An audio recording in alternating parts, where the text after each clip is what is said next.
মানুষেরও যে আকাশের মতো হৃদয় থাকতে পারে, তাকে না দেখলে হয়তো আমার জানাই হতো না।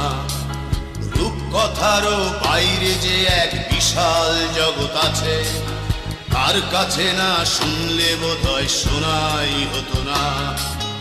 আজকে আমার এই পৃথিবীর অনেক কিছু চেনা, ব্ল্যাকবোর্ডের ওই কালো আকাশ